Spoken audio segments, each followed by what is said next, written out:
Loitering munitions are now hitting the headlines in the media as a result of their use in the Ukraine war. Vivid descriptions of kamikaze drones and suicide drones outline the way in which these weapons operate. They are able to find targets and fly towards them before crashing into them and exploding. Both Russia and Ukraine are deploying loitering munitions, which allow soldiers to fire on targets such as tanks and heavy armor without the predictability of a mortar or artillery round firing on a set trajectory. One of the U.S. defense aid packages announced at the end of April this year included a number of different drones for Ukraine, including a multi-purpose unmanned aerial vehicle called Altius-600. Altius-600 was designed with a modular payload nose to give customers an on-demand UAS solution with a sensor or payload packaged to meet specific mission needs. The Altius-600 weighing up to 65 pounds, of which the warhead can comprise as much as 35 pounds. With a range of 300 miles, thought to be significantly greater than other current market offerings. This kind of drone would open up the possibility of attacking a much wider range of targets, including larger and better armored ones, at greater distances. The fact that Altius-600 is already at work on the battlefield in Ukraine will help refine and justify its capabilities. But just the fact that there is a relatively proven and available US-made loitering munition with nearly a 300-mile range means we are likely to see far more of Altius-600M in the future.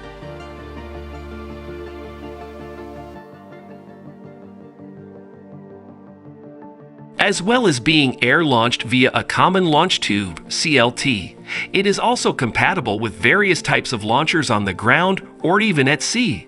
The Altius-600 has also been launched in the past from C-130, P-3, U-60 helicopter, and civilian aircraft.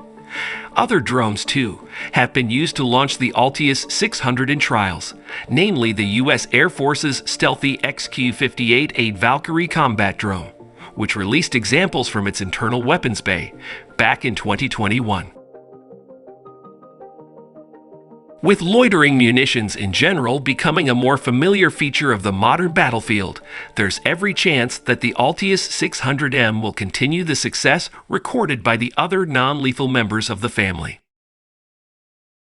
It's easy to imagine how a loitering munition like the Altius-600 would be of interest in a wide range of scenarios, although the U.S. Army, U.S. Marine Corps, and U.S. Special Operations Command are all increasingly interested in the capabilities offered by weapons of this type. Above all, the ability for a small team of infantry to deploy modular drones that can be utilized for intelligence gathering as well as precision attack, among other roles, seems especially compelling. And since loitering munitions can provide an effect disproportionate to their size, even a small team would be able to engage even heavier armored vehicles at standoff distances. The same can be said about taking out air defenses over long distances. The Army's Air-Launched Effects Initiative is a key component of ensuring the survivability of its rotary wing fleet over a modern battlefield, especially when it comes to opening up holes in an enemy's air defense system.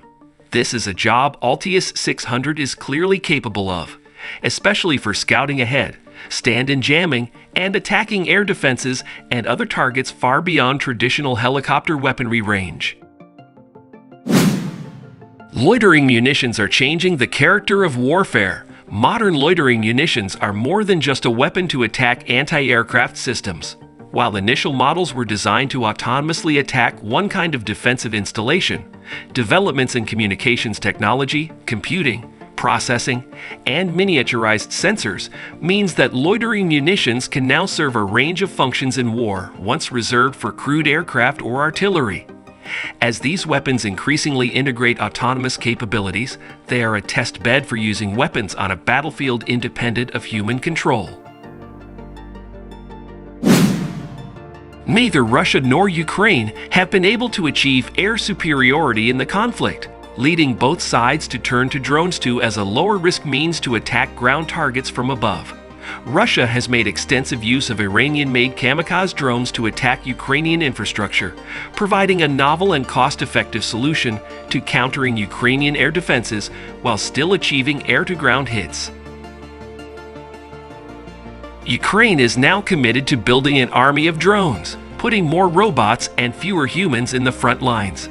And in the second year of the war, Ukraine's drone forces are getting upgrades in capability as well as numbers. The latest U.S. security assistance package to Ukraine shows a commitment to enhanced drones. While 800 systems seem like a lot, Ukraine could expend this supply in a matter of days. Moving forward, if Ukraine can find success with this emerging technology, it can request more from the United States or similar capabilities from supportive European nations. Beyond foreign military aid, Ukraine may soon also be able to start fielding its own nationally produced loitering munitions.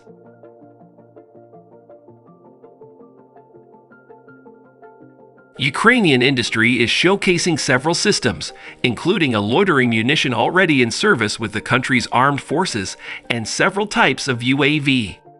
The Ram-2 system is billed as being able to deploy within 50 minutes and has a return-to-home feature. According to the National Association of Ukrainian Defense Industries, the weapon system is produced in Ukraine and is in active service. A representative described the system as cost-effective compared to comparable platforms. Ram-2 has a tactical range of 18 miles and has maximum combat load of 4 pounds. Ram-2 is a kamikaze drone developed on the basis of the Altius-100 reconnaissance drone. The Ram-2 can drop anti-tank, thermobaric, and high-explosive projectiles on enemy positions. An FHD camera with 10 times optical zoom is installed on board for target identification. A video shows how they were used to defeat 2 anti-aircraft missile systems of the Russian army. The cost of one Tor M2 is $25 million.